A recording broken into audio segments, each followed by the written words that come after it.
So some weeks ago, I did a video in reaction to African students facing racial discrimination in India, and I made a suggestion that how come some of these international students are not looking into Canada, because Canada is really immigrant friendly. So a lot of people have asked me why I suggested studying in Canada, and I'm like, there are so many benefits to studying in Canada. So I decided to make this video just to answer people's questions. Keep in mind, I've never lived in Canada. I did not study in Canada. I studied in the US, but I have visited Canada 4 times. So please do not pack your loads to move to Canada just because of what I would say. So these are just my observations, having spoken with people that study in Canada, and of course an immigration lawyer in Canada as well. The first thing that I would say is tuition rate in Canada is relatively lower than that of the US. There are provinces that are looking for people in Canada, okay? So the tuition rate in those provinces are lower than that of the ones in Ontario. Everybody wants to go to Toronto, Vancouver, whatever, and places like that. They want to go to the big cities. So if you're open to going to other provinces, there are a lot of good deals. Make sure that you check out provinces like Prince Edward Island. Make sure you check out Manitoba,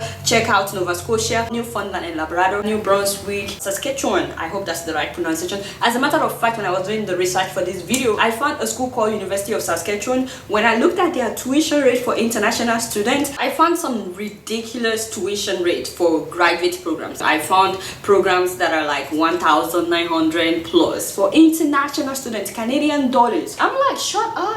But before you rush there, not all the courses are cheap. There are some really expensive courses. Accounting is like $29,000. I was like, what? And then MBA, that is Masters in Business Administration, is like $43,911. But there are some really cheap courses in that school. I don't know about undergraduate. I didn't really spend much time on their website. But I'm just saying that if you look outside Toronto, there are so many schools that are much cheaper. There are so many schools that have programs that are fully funded, especially if you're doing your graduate program. Make sure you call them. They will tell you if they're offering scholarships. Quebec is also a good place to go, but if you want to go to Quebec, you better be fluent in French. Make sure that you understand French and that you are fluent. Also keep in mind that there are provinces that have all kinds of programs to entice international students for them to stay after their education. They call this provincial nominee programs. Keep in mind that Canada and the US, they are almost the same. If you go from the US to Canada, it will look as if you're still in the US. There's not much difference, except their money is different. So the thought is to keep in mind, as an international student in Canada, work permit is given automatically with your study permit. So you can work either on campus or off campus. Unlike the US, you're not allowed to work off campus. If you're studying in the US, you can only work on campus, and a lot of the jobs on campus, they don't pay that much. And it's very competitive because everybody is trying to get a job on campus. So, but if you're studying in Canada,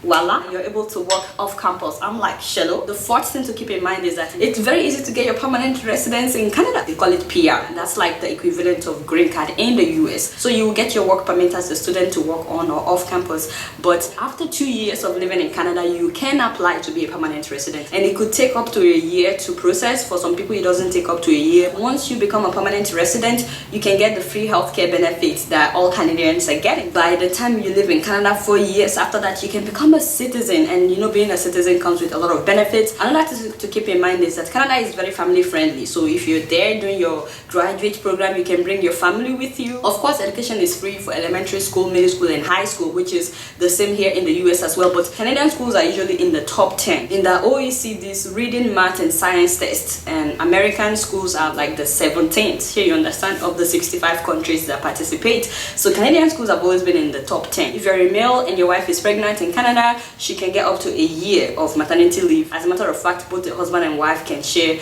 the maternity leave, so the husband can also take time off. So it's a very family friendly country, and crime is lesser than that of the US because they have gun control. Also, Canada is very diverse. You would meet people from different parts of the world in Canada, so that's another advantage to studying in Canada. The only disadvantage to studying in Canada is, my people, it is very cold. As in, in fact, I'm feeling cold right now even as I'm talking about this weather.